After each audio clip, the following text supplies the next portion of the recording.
Hey, today we're going to talk about the difference between inside versus outside. My mission to understand Mo's golf swing was based on a passion to bridge the gap between Mo's feelings and the mechanical and scientific reality. Using the latest in 3D motion capture technology, I've explored and measured the geometry of Mo's single plane swing. I was able to quantify the differences between Mo's swing and the conventional golf swing. We can now calculate Mo's simplicity and put scientific data to Mo's feeling of greatness. Welcome to the channel today. Today we're going to talk about something that I just discussed. 20 students here, 5-day camp in Orlando, having a great time teaching the school. And I was doing a presentation. I do ball striking exhibitions at every one of my camps so people can see the swing model, a single plane swing model in action. So if you ever make it down to a school, I'd love to have these conversations with you. And we just had one here that was fascinating and I loved it. We talked about the purpose behind knee flex, and foot down in the single plane swing. Let me do a quick review on this so you understand what exactly we're talking about and why we teach what we teach inside the single plane swing model. Here's what's so important about human motion. There's two things that happen during a golf swing. There's what happens to the arms and hands as a function of what happens to the body.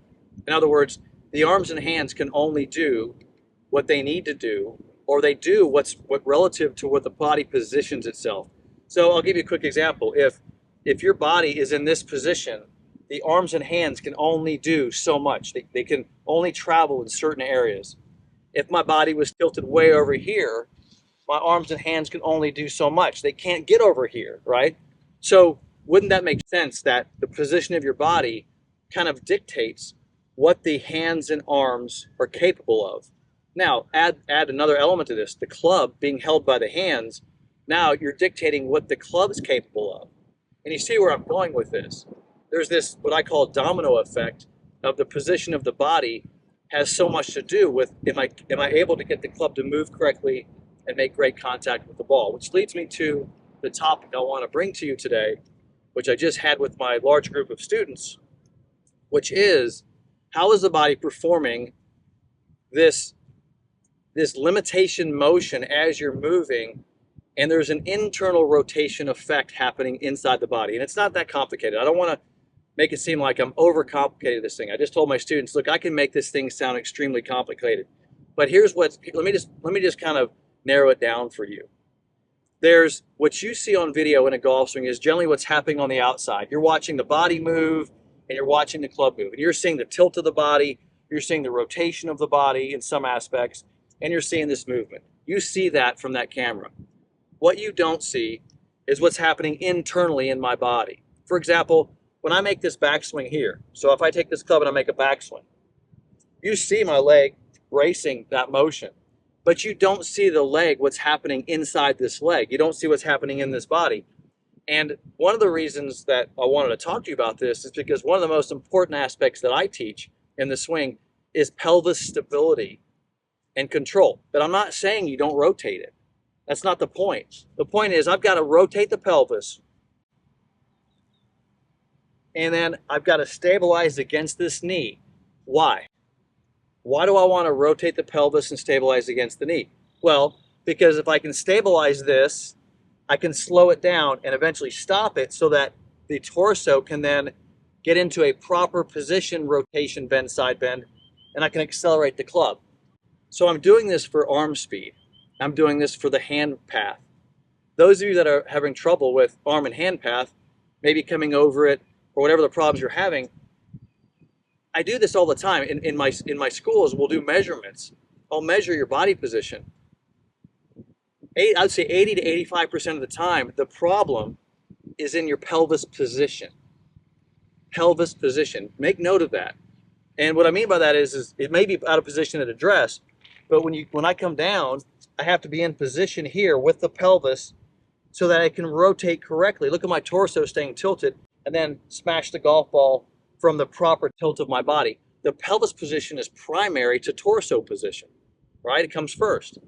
So my point to this is what you see in a golf swing and what's actually happening inside are very different. And we discussed a term called internal rotation.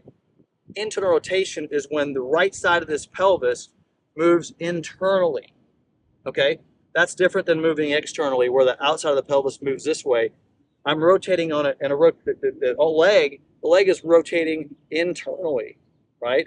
That's external, that would be internal. So you want it to rotate internally here, and why?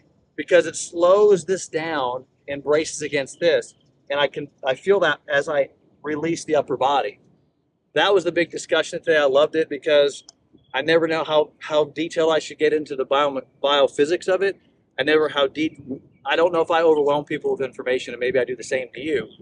But I love this stuff, and I think it's very important. But it triggered something with my students.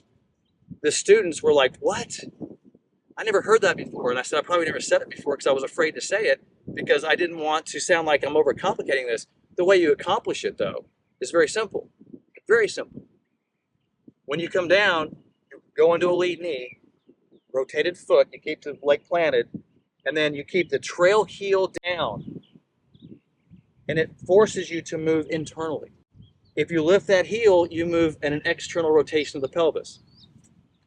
That's why I want the trail foot down. So I've been teaching this. I maybe just didn't say it the right way, and maybe some of you will resonate with internal rotation. So anyway, let's hit some.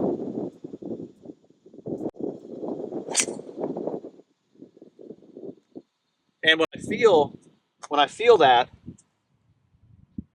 and I'll give you a quick side note here. A lot of you will see Mo Norman hitting golf balls, and you say, well, he's hitting it, pulling it. No, he has this trail foot drop slightly back. Ball is on a forward arc. We'll talk about that another time.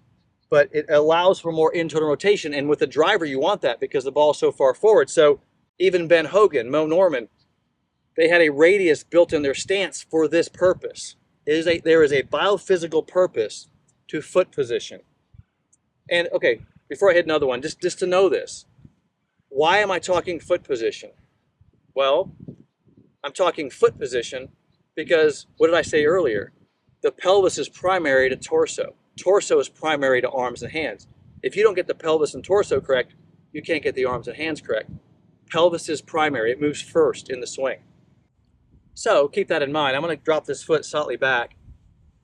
And now you'll see that internal rotation again. And this is back pretty far here. And I really like the feeling of this when I hit drivers. And what's allowing me to do is stay internally rotated, braced, so that I can deliver from the inside. I think the absolute worst mistake you can make with a driver, because of the way the body sets itself up, arc and bend and all these things that's going on, is to open your feet with a driver because you're setting yourself up for an external path.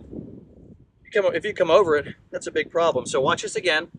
I'm going to set this foot back, create an internal pelvis rotation. It allows me to stay behind it more from the inside. And beautiful there. So hey, thanks for joining me again today. I hope you enjoyed that conversation. We have all these conversations here at the school. Gets me fired up about the golf swing.